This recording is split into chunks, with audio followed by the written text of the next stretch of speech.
Okay, so today I'd like to talk about if you're committing to doing a lawn renovation, what are the steps and what type of machines do we need to use to get the best results?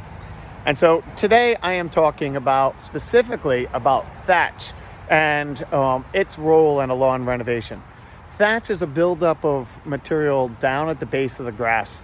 It's not really the roots, it's not really in the soil, but it's this little barrier between the green grassy parts that we see and the root zone. You can get this buildup of material in there, and it's called thatch. And the nature of grass, just the way it grows, is to choke itself out. The roots are growing, most varieties of grass are growing side by side, and so the roots start growing out. We want the roots to go down. And so by the nature of grass, it starts choking itself out, and it develops this little area that's a mixture of roots growing side by side. You've got some decomposing material in there, maybe some grass clippings in there. But it's a misconception that a lot of people say, oh, I can't mulch my grass clippings on my lawn because it'll contribute to thatch. That is not the case at all. This is just this little area that's the grass starts growing up above the soil level. And if the thatch gets too thick and too big, it can actually impede the moisture from the rain from getting down into the soil. It can stop your fertilizers, your grub controls from getting down in the soil. And so a lot of the times it's, how do you determine if you even have thatch? The first thing to do is to walk over your lawn. When I show up at a client's house, the first thing they say is, oh, my lawn is beautiful. It's like a carpet underneath their foot. It's nice and soft when I step and squishy on my lawn. Well, to me, that's the first telltale sign of thatch buildup. Imagine it being like a carpet underneath your carpet, that cushion that goes down underneath your carpeting when you put it in your house. That's almost like what thatch is. It's got this little area and it gets squishy, and when you walk over it, we want to get rid of it. A lawn that does not have thatch should be nice and firm underneath your feet. And so that's the first thing I look at. If a lawn has not been dethatched, a dethatcher is this blade. Imagine a walk-behind mower where the blades are going sideways and cutting the grass. Well, a dethatcher, the blades go straight down. They just rip that debris up underneath it. I'm going to show you what a thatcher looks like right now and how we go about using it. Okay, so this is a dethatcher. It looks almost like a glorified heavy-duty walk-behind push mower. And if I flip it up a little bit, you can see all these tines and these blades underneath it. These are designed to just rip down into the soil of the grass and pull up this area. Now, I routinely dethatch, so I don't really have it. This right here is just dead grass that's left over some drought damage. Grass is outgrowing it. But I have soil right here. I have absolutely no thatch in this section.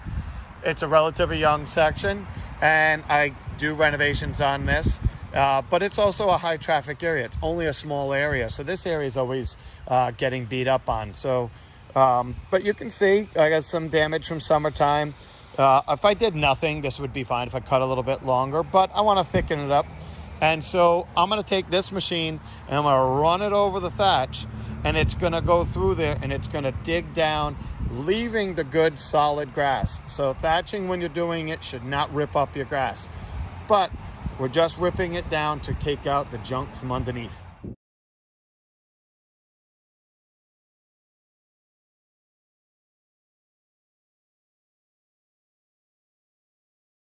Okay, so I went over the whole lawn with this thatcher, and again, I mentioned I didn't have much thatch in my yard, but you can see what it's doing is I'm just trying to rip down to get down to soil.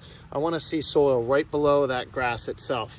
And so because this area is relatively young, and I thatch every season, I don't really have a lot in there, but you can see it's going to make the grass look ratty because I'm going over it, but at the same time, it's leaving the good grass in there. Just giving it, it's basically root pruning your grass. And what it's gonna do, because I'm slicing down into it, it's gonna actually pinch the grass. It's ripping the thatch out, but it's also root pruning to the fort where it's gonna stimulate the grass to root down.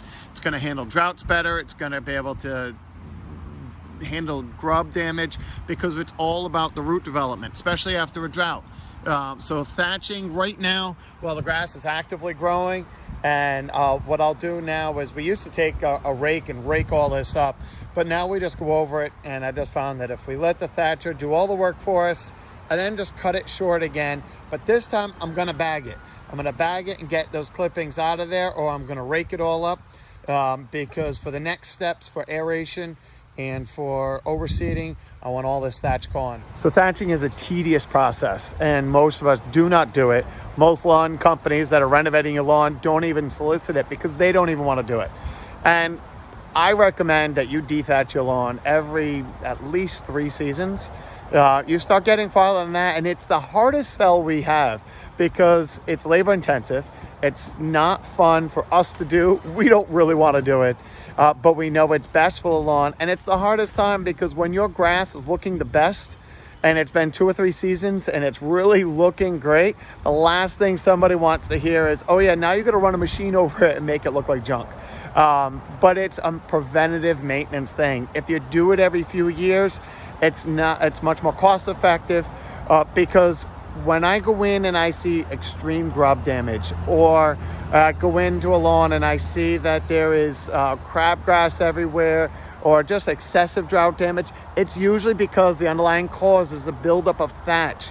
It is the most underutilized mechanical thing we can do to our lawn to help it along. Now, aerating, if you aerate and use a core aerator where it's taking plugs out of your lawn, if you do that every season, which we recommend doing, it will extend the amount of time in between thatching, because we're physically taking thatch right out, and we are root pruning a little bit while we're taking plugs. But it does not by any means substitute, in my mind, for dethatching every few years. And it's just an inexpensive insurance for the amount of money some of you and the pride that you take in making your lawn look good. You just got to bite the bullet. Dethatch your lawn every few years. It'll rebound in a couple weeks, but all your treatments that you're putting down, all the products, maintenance is going to be that much more effective if there's no thatch buildup in your soil. So I hope that helps, and we're going to keep picking off the different steps of lawn renovations and the different machines and how they work and how they all play together. Thanks. Hope that helps. Take care.